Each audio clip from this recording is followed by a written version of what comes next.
없다라고 말하는데 Because the law is so close to us that we do not have to ascend or descend in order to get the law. 바울은 그리스도께서 이미 성육신하셔서 우리 가운데 거하시기 때문에 왜 모셔 내려오려고 하느냐라고 묻는 것이고 Likewise, Christ has come down to earth, having been ascended, and is going to descend. So what is the need for us to actually search out for Christ in that, in so much effort? 이미 죽은 자 가운데서 그리스도께서 부활하셨는데 왜 모셔 올리려고 하느냐라고 하는 That 것입니다. Christ has risen from the dead, but why do we seek out as if Jesus has been ascended already? 그러면서 우리가 전파하는 복음과 율법을 동일시합니다. So he equalizes the preaching, the gospel, equalizing that with the law. 말씀이 내게 가까워 내 입에 있으며 내 마음에 있다 하였으니 곧 우리가 전파하는 믿음의 말씀이라. The word is near you, it is in your mouth and in your heart. That is the word of faith we are proclaiming. 신명기에서 말하는 말씀을 그리스도와 복음으로 동일시하면서 전개하고 있는 So 겁니다. Deuteronomy, the Paul equalizes the things that have been said in Deuteronomy and equalizes this, and then saying that the law is the Christ. 그러니까 하나님께서 이스라엘 백성에게 주신 명령을 그리스도와 동일시키고 So he equalizes the commands that he gave to Israel as equalizes with the Christ. 입과 마음에 가까이 있는 말씀을 우리가 전하는 복음물과 동일시시켜서 Words close with the mouth, it equalizes that with the gospel. 여기서도 바로 우리가 전하는 복음이 바로 그리스도다라는 걸로 요약될 수 있습니다. So gospel is Christ. 그러니까 구약에서 율법을 이야기하는 그 율법이 곧 그리스도를 가리키고 So the law refers to as Christ, 그 그리스도를 전하는 복음이 바로 말씀이라고 말하는 and the 거죠. gospel is the words. 그래서 로마서 10장 4절에서는 그리스도가 율법의 마침이라고 그랬는데 So in Romans 9 says that the word, in verse 4 says that Christ is the end of the law. 여기에서는 그리스도가 율법과 동일시되고 있습니다. Here he equalizes Christ as the 그래서 율법의 그 역할이 그리스도가 하는 일하고 똑같다고 지금 말하고 있는 The works 거예요. of the law is equals to the works of the Christ. 그래서 그 율법이 가르치고 있는 바가 결국은 믿음으로 말미암는 의를 가르치고 있다고 And 말하고 what 있는 law 겁니다. teaches is just the righteousness from the faith. 그리고 율법으로 말미암아 산다는 것은 구약 성경의 말씀이 우리가 전하는 복음을 가르치는 것이고 So living by faith means that it is the preaching of the gospel. 믿음으로 말미암는 의를 우리에게 제공한다고 말하는 겁니다. By the faith by righteousness, the righteousness by faith is something that is given. 그래서 그 율법대로 산다라는 건 바로 믿음으로 말미암는 의를 우리가 추구한다는 것과 똑같은 의미라는 거죠. So the living by law means that we are living by.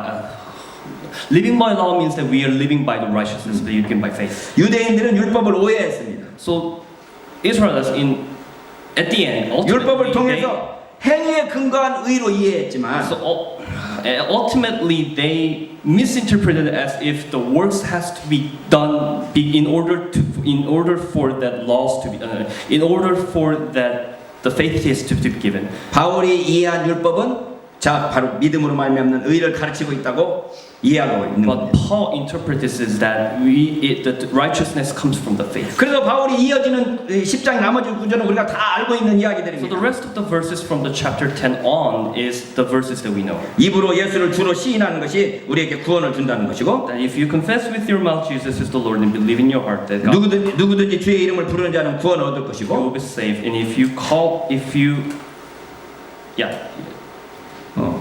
그 다음에 그 구원을 얻기 위해서 주의 이름을 부르어야 되고 주의 이름을 부르기 위해서는 믿어야 되고 믿기 위해서는 들어야 되고 듣기 위해서는 전파해야 되고 전파하기 위해서는 보내심을 받은 자가 있어야 된다 이런 이야기를 하고 있는 겁니다. 너무 복잡하네. 응? 이걸 통역한다라는 건 성경에 대해서 굉장히 해박해야 된다는 이야기인데 성경을 안 읽어도. 자 여기 보면 로마서 10장 14절로 15절이죠. chapter 10 14 chapter 10 verse 14. 네, 저희가 믿지 아니하는 일을 어찌 부르리요? 14절. How then can they call on the one they have not believed in? 듣지도 못한 일을 어찌 믿으리요? How can they believe in the one of whom they have not heard? 전파하는 자가 없이 어찌 들으리요?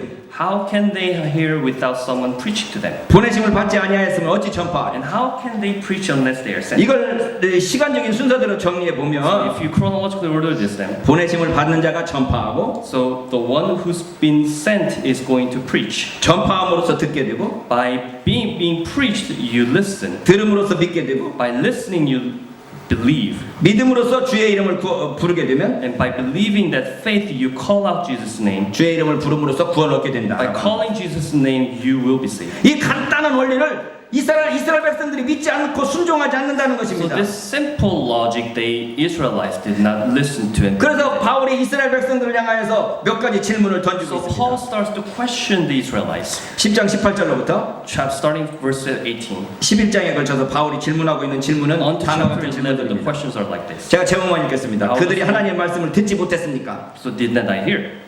아니요, 그들은 들었습니다. They listened to. 그렇다면 그들이 하나님을 알지 못한 것입니까? They didn't understand? 아닙니다. 그들은 하나님을 알고 No, 있었습니다. they did. 그렇다면 하나님이 자기 백성을 버리신 것입니까? Does it mean that God has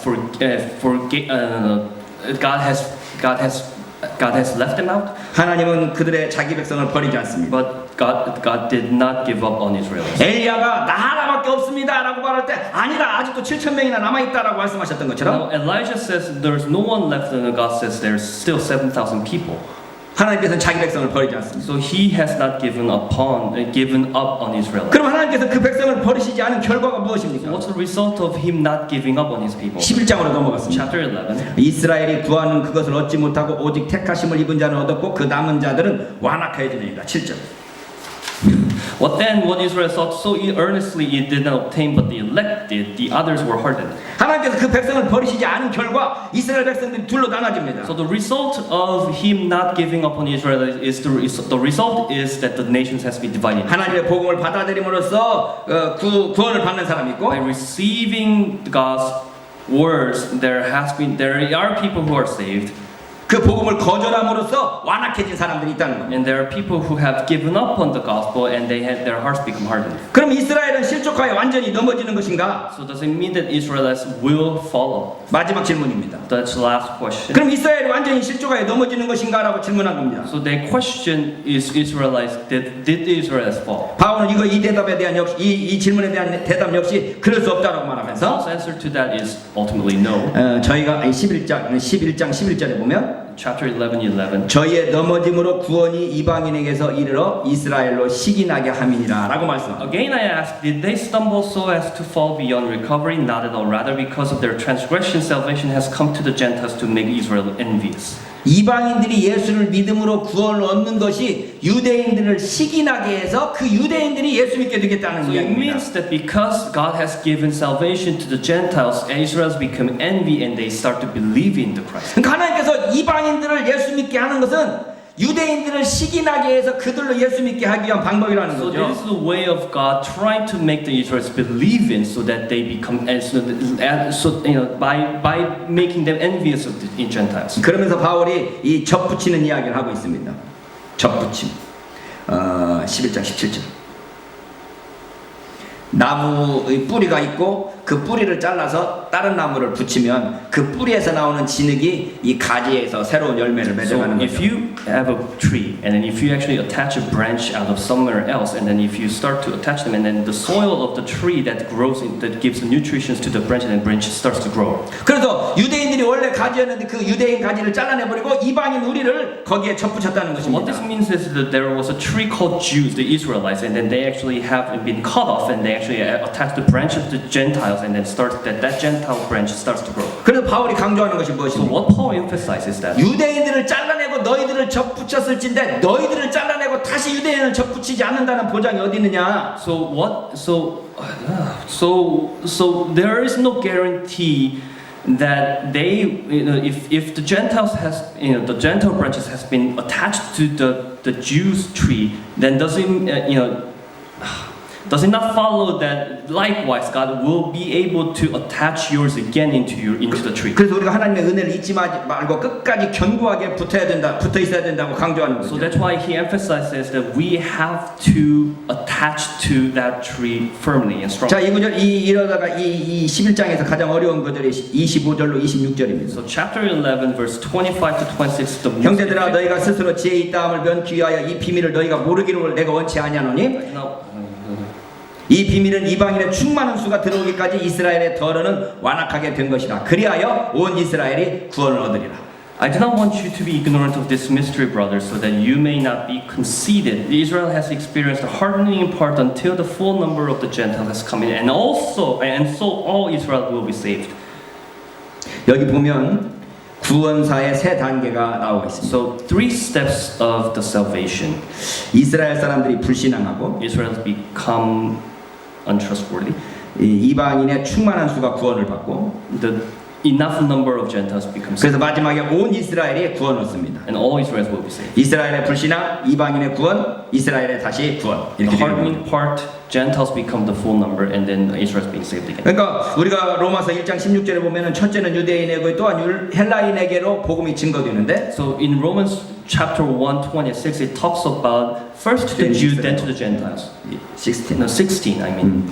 유대인에게 먼저 복음이 증거되고 그 다음에 헬라인에게 복음이 The 증거되는데 gospel has been preached first to the Jews, then to the Gentiles. 근데 구원을 받아들이는 순서는 먼저 이방인이 받아들이고 그것에 샘내서 유대인들이 받아들이게 된다는 The 거죠. order of salvation, receiving of the salvation, starts with the Gentiles, then to the Jews. 이 구절이 종말론에서 아주 굉장히 많이 토론되는 Now 구절입니다.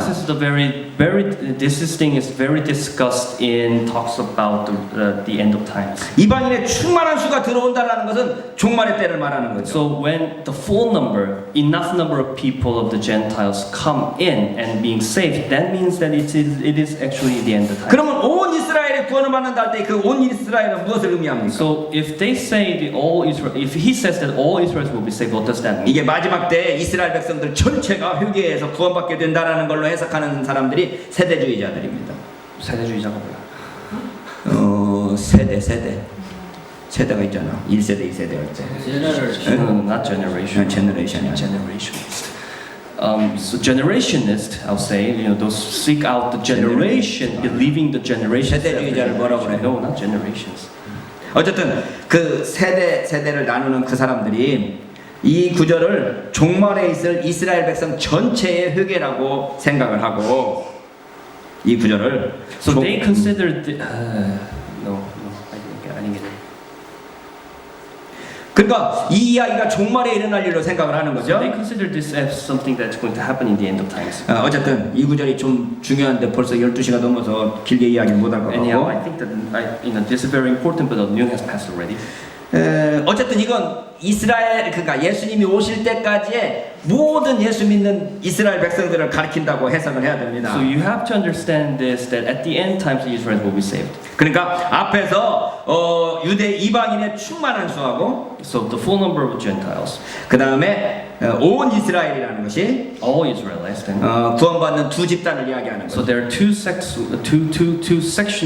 group of people who will be saved. 이방인 중에서 구원받는 모든 숫자를 이방인의 충만한 수라고 So 말하고 they could refer the full number of Gentiles as if the people, enough number of people coming from out of the Gentiles. 이스라엘 백성 중에서 구원받는 모든 사람을 온 이스라엘이라고 표현한다는 거예요. And then the Israelites who will be saved will be called all the Israelites. 그래서 이스라엘 백성들은 이방인들이 구원받는 것을 시기내에서 자기들도 예수 믿게 된다는 So what 이야기입니다. it means that Israelites will be zealous of the Gentiles being saved to the day they 그래서 will believe. 유대인들의 구속사적 위치는 양면성을 가지고 So 있습니다. Israelites, in terms of the salvation, they have two-edged swords, right? 28절에 보면 In verse 28, 복음으로 하면 저희가 너희를 인하여 원수된 자요. as far as the gospel is concerned, they are enemies. 택하심으로 하면 조상들을 인하여 사랑을 입은 자라고 As far 하셨어요. as the election is concerned, they are loved. 그래서 유대인들은 이 복음의 원수된 노릇을 하고 있지만 So Israelites became enemies of the gospel, 조상들로부터 사랑받은 자라는 이 양면성을 가지고 있어서 but they have been loved by us, and because of their patriarchs. 이방인들이 전에는 순종하지 않다가 지금은 순종하게 되었지만 So Gentiles did not believe in the past, but they do believe now. 유대인들은 지금 순종치 아니함으로 이방인들이 긍휼하심을 얻게 되었다는 But the 것입니다. Israelites, because they do not believe, that's why the reason why Gentiles are blessed at this point. 자, 그래서 바울의 기도의 결론은 무엇입니까? So in the conclusion of the Paul's prayer, 네, 11장 33절에 보면 chapter 11:30. 기도도 하나님의 지혜와 지식에 부요하며 그의 판단은 칭찬치 못할 것이며 그의 길은 찾지 못할 Oh, 것이로다. the depth of the riches of the wisdom and knowledge of God, how unsearchable His judgments and His path beyond tracing out. 그래서 결국 기도가 하나님께 대한 찬양으로 끝나고 있습니다. So it somehow turns into praising, worship, praising God.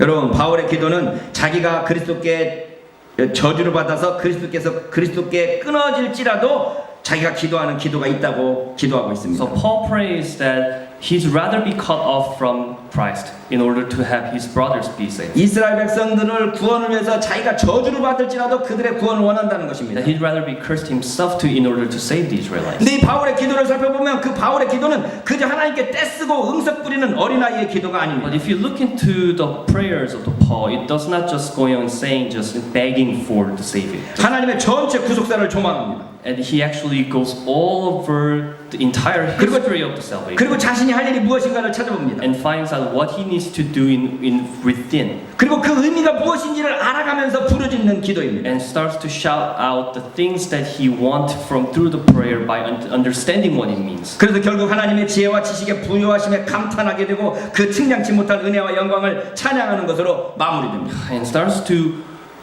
come in all of the things that God has made so far and starts to seek out the things that he needs to do at this point. 우리가 원하는 기도를 막무가내로 막 울면서 떼쓰면서 하는 기도가 So 아니고 this is not a prayer of just asking, weeping out and or begging for him. 하나님의 전체 구속사를 이해하는 기도인 겁니다. But this is the understanding of the whole history of salvation. 나만의 이익을 위한 기도가 아니라 하나님의 전체의 뜻을 이루는 기도가 되는 겁니다. Not of his own salvation, but of everyone else.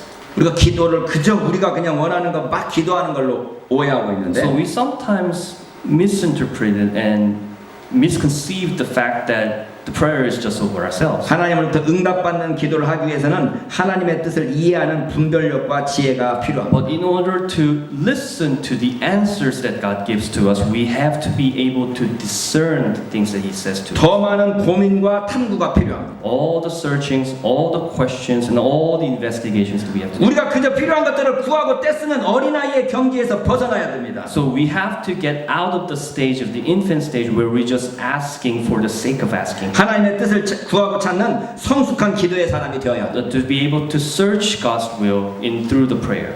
우리가 어린아이를 벗어나서 성숙한 그리스도인들이 되기를 소원합니다. So I pray that we come out of the infant stage and be able to seek out what God's will is truly. 기도에서도 바로 이러한 성숙한 모습이 발견되기를 That 주님의 we 이름으로 also 축원합니다. find the maturity in our prayers as well. 기도하겠습니다. Let's pray.